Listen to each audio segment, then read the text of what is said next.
में जो अभी मौके के जो प्रधान हैं और जो एक्स प्रधान हैं, जो पहले प्रधान रह चुके हैं, दोनों अभी थोड़ी देर में हमारे साथ जुड़ जाएंगे और क्या कुछ बातचीत होती है तो अभी हम आपको बातचीत सुनाते हैं।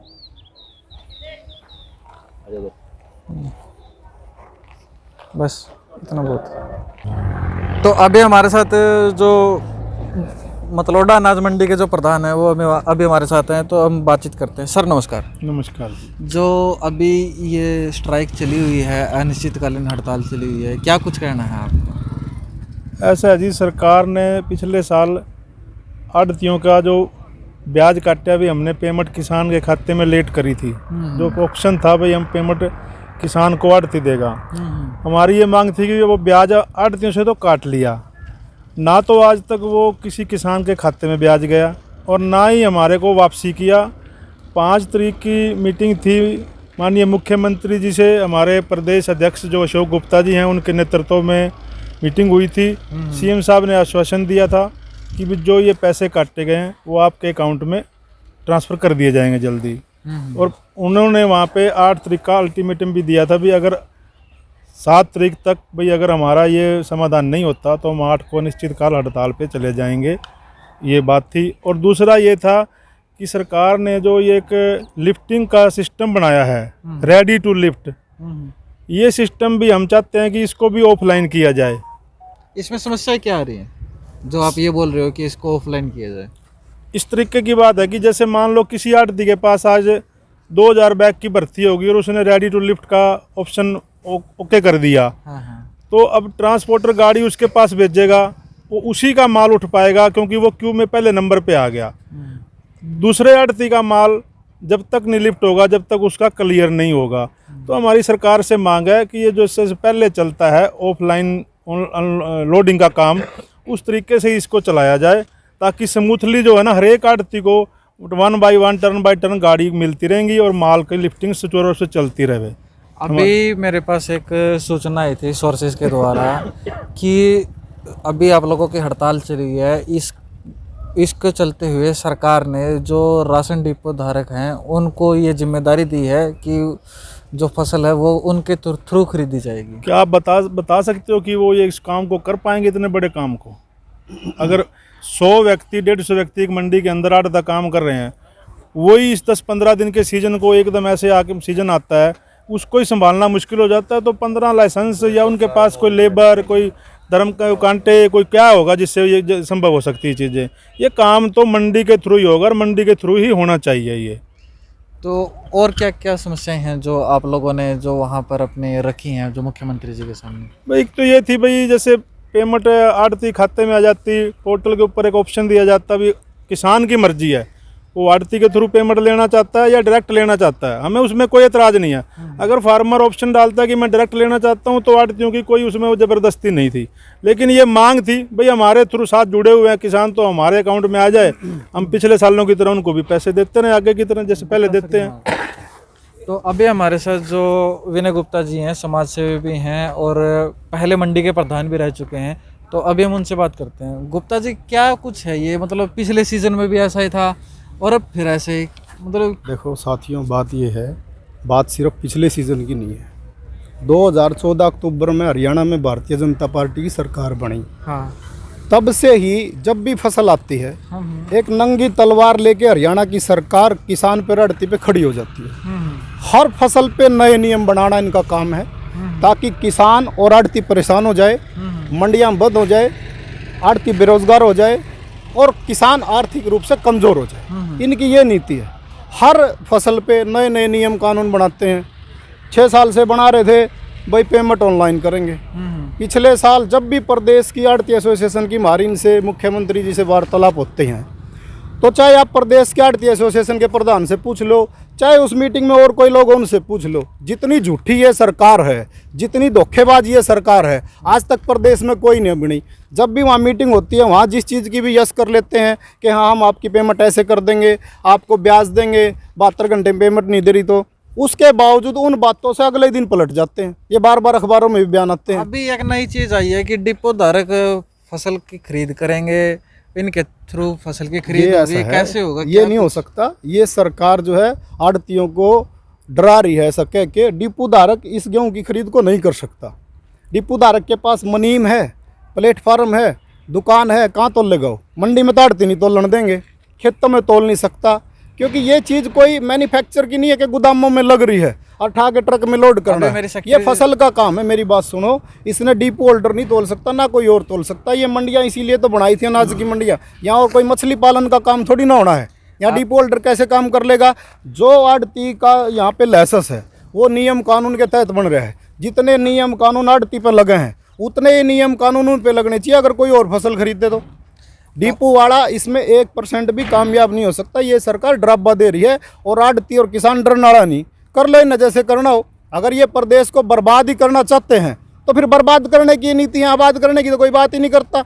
अरे जब आप ऑनलाइन पेमेंट कर रहे हो, जब किसान का आड़ती का 1 लाख बार इस सरकार को समझा लिया किसानों ने भी, आड़तियों ने, भाई ये चोली दामन का साथ है, ये सूरज और चंद्रमा का जैसे साथ हो है वो साथ है, इनका बंधन क्यों तोड़ रहे हो? दोनों अपना घर बसा रहे, दोनों अपने पालन पोषण कर रहे, या तो दोनों मिलके कोई राजनीति कर रहे हो, सरकार बना रहे हो, फिर तो तोड़ लो।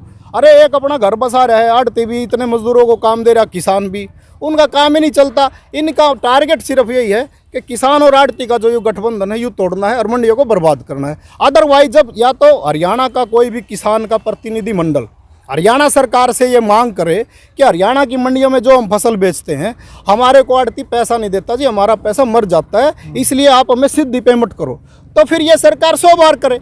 और उसके बावजूद भी इतनी बड़ी ऑप्शन भी पूरे हरियाणा का आड़ती दे रहा। भाई यदि किसी किसान ने कि ये चाहत है भाई मैं सीधी लूँगा तो हम रोक थोड़ी रहे हैं, उसको दे दो सीधी, अदरवाइज आड़ती के खाते में दो। जिस किसान को आप भी अपनी उस पर अड़े रहेंगे, सरकार भी। हाँ सर, जैसे आप आड़ती भी अपनी जिद पड़े हैं, सरकार भी अपनी जिद पड़ रही है, लेकिन बड़े बड़े किसान ही दुखी हो रहा है। बोले बाड़े किसान को अगर दुखी कर रही है तो वो सरकार कर रही है। आड़ती का कहीं भी अहित हो, आप अपना जो रोजगार कर रहे हैं, अगर आपका रोजगार सरकार किसी नीति के तहत करे तो आपको अधिकार है विरोध करने का, अपनी बात रखने का। और सरकार का ये दायित्व है, पूरे हिंदुस्तान की कोई सरकार हो या केंद्र की सरकार हो, उसका ये दायित्व है कि लोगों का भला करे, लोगों को कोई दिक्कत आ रही है तो उस परेशानी को दूर करे। सरकारों का ये काम नहीं है कि वो परेशानियों को पैदा करे। अगर इसमें आज कोई किसान को इतनी परेशानी नहीं हो रही, आड़ती को भी हो रही है, कहाँ मार गिरेगा वो किसानों का, कहाँ तोल कराएगा? सरकार को अपनी जिद छोड़नी चाहिए। ये नए नए कानून यहाँ आजमाने की ज़रूरत नहीं है। ये मंडियाँ, आप मुझे एक बात बताओ, पूरी भारतीय जनता पार्टी का कोई नेता बताए या मुख्यमंत्री जी बताए, 2014 से पहले क्या हरियाणा की मंडियों में गेहूँ नहीं बिकता था भाई? क्या किसी को थी परेशानी? और भारतीय जनता पार्टी की सरकार पहले भी आई, अटल बिहारी जी प्रधानमंत्री बने, उन्होंने तो ऐसे जानलेवा हमले किसी पर करे नहीं, नए नए कानून बना के। अब पहले भी तो गेहूँ बिकता था कि पहले नहीं बिकता था? आप इतने कानून क्यों बना रहे हो? जिन लोगों ने उन कानूनों को फॉलो करना है, आड़ती है, उसमें किसान और मजदूर है, जब तीनों ही विरोध कर रहे हो फिर आप पंगा क्यों ले रहे हो? क्यों नहीं आप इन मंडियों को शुरू से जो सुचारू रूप से चल रही है उनको चलने दे रहे हो? गुप्ता जी, कल मैं पानीपत अनाज मंडी में था, वहाँ पर वहाँ के प्रधान है धर्मवीर मलिक जी, उन्होंने एक बात और बताई थी, किसानों की तो पेमेंट ये डायरेक्ट खातों में करेंगे, ये बोल रहे हैं मजदूरों की भी हम पेमेंट डायरेक्ट खातों में करेंगे। देखिए बात पता क्या है, मजदूरों की पेमेंट, फिर वही बात आ जाती है, आप उलझाने का काम कर रहे हो। जब मजदूरों का पेमेंट तो एडवांस भी मिलती है, किसी की पेमेंट रही ही नहीं जब आड़ती के पास, वो खाम में ये सरकार किसान को, आड़ती को, मजदूर को परेशान कर रही है। क्यों? इनका एक बात आप समझो, आज किसान और आड़ती का जो संबंध है, आज किसान ने खेती करनी है, अपनी खेती के लिए खर्चा ले जाता है, कोई घर की ज़रूरत है उसके लिए जाता है, कोई आरी बीमारी हो उसके लिए ले जाता है, कोई मकान बनाना उसके लिए ले जाता है। जब आपका और हमारा एक संबंध टूट जाएगा जो सरकार तोड़ने पे कर रही है, तो फिर वो उसको खर्चा नहीं मिलेगा, उसकी खेती बाड़ी कहाँ से होएगी? ये तोड़ना चाहती है। ये आप लोगों ने अनिश्चितकालीन हड़ताल कर रखी है, इसमें अभी किसान दुखी है, और कब तक ये, यदि सरकार नहीं मानती है आपकी मांगे, तो आप इससे आगे क्या कुछ अपने? देखो अभी हमारी हड़ताल जारी है और किसान भी हमारे साथ है। किसान और हम दोनों ही दुखी हैं, अकेला किसान नहीं है, किसान भी दुखी है, हम भी दुखी हैं। और दुखी करने वाली ये भारतीय जनता पार्टी की हरियाणा की सरकार है, केंद्र की सरकार है। जब तक कोई सहमति नहीं बनेगी, देखिए जो लोग आज सत्ता में हैं, कल ये विपक्ष में भी थे, इन्होंने भी अपनी मांगों के लिए धरने प्रदर्शन करे, वही आज किसान कर रहा है, आड़ती कर रहा है। जब किसी के रोजगार पे हमला होगा, जब किसी के जीवन का निर्वाह नहीं हो सकता, इस तरह की नीतियां बनेंगी, तो लोकतंत्र में अधिकार है कि अपना विरोध करो और विरोध से सरकार जाग जाए, सरकार की कुछ समझ आ जाए, क्योंकि ये तो गूंगी बहरी सरकार है, ये तो बहुत देर में जागती है, कुंभकर्ण से भी बड़ी नींद है इसकी।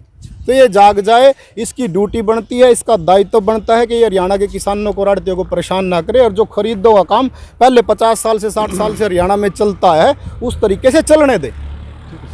तो जैसे अभी आड़ती अपनी जगह अड़े हुए हैं, या जिद कह सकते हैं, जिद है, और उधर से सरकार अपनी जिद पे अड़ी हुई है, साथ में एक अल्टरनेटिवली एक ऑप्शन दे दिया, जो डिपो धारक है, राशन डिपो धारक है, उसको एक नया ऑप्शन दे दिया कि अब वो फसल की खरीद करेगा।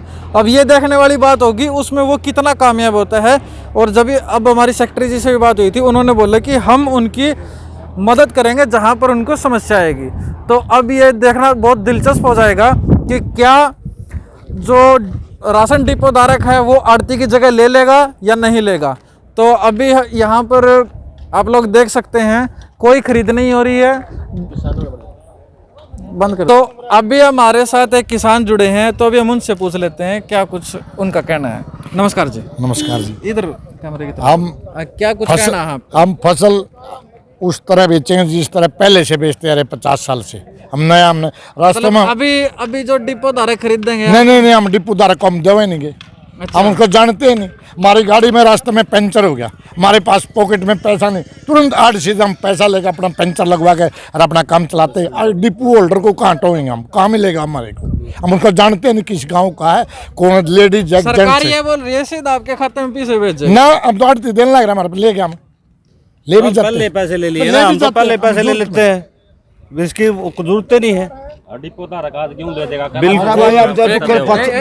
हाँ जी। आज डिपो धारक मारता यूं आज ले गया, कल हमें जरूरत पड़ेगी क्या गवर्नमेंट हमारे को पैसा देगी? हमें खाद भी चाहिए, बीज भी चाहिए, अगर हमें कोई इमरजेंसी आ जाए तो कैसे काम चलेगा हमारा? हम ऐसे नहीं, हम तो पैसे लेके राजी हैं, हम नहीं बेच कर राजी कभी भी। मतलब फिर जो यहाँ एक मिनट सर तो अभी ये जो तो अईब जो करिए न्यू को है कि भाई जो राशन डिपो वाला है वो खरीदेगा, उसके थ्रू खरीदी जाओगी, उस तरह दो फिर अपने घर आदर लोगे लेंगे हम अपने घर आदर लेंगे। घर तो पड़े है हमारे, घर तो हमारा पड़े है, घर तो पड़े हैं, तो कुल खाद भी पड़ा है। तो कुल मिलाकर किसानों का यही कहना है कि भाई हम जो राशन डिपो धारक हैं उनको नहीं देंगे, उनको अपनी फसल नहीं खरीदने देंगे। हम तो जैसे हमारी पीछे से जैसे पिछला सिस्टम जो चलता आया है उस सिस्टम पे ही आड़ती को ही हम बेचेंगे। और हमें अभी जैसे 2 4 5 किसान मिले, उन्होंने ये बोला है कि हमें तो डायरेक्ट पेमेंट नहीं चाहिए, हमें तो आड़ती के थ्रू ही पेमेंट चाहिए, क्योंकि आ रही बीमारी है या कुछ भी घर में फंक्शन है या कहीं अर्जेंट पैसे की जरूरत हो जाती है तो उस टाइम पे सरकार काम नहीं आएगी, उस टाइम पे आड़ती काम आएगा। तो अभी हम आगे और चल के बातचीत करने की कोशिश करेंगे, यदि और किसान मिल जाते हैं तो पल पल के अपडेट्स के लिए जुड़े रहें। अखंड भारत की आवाज़, हरियाणा के हलचल, मनीष कुमार।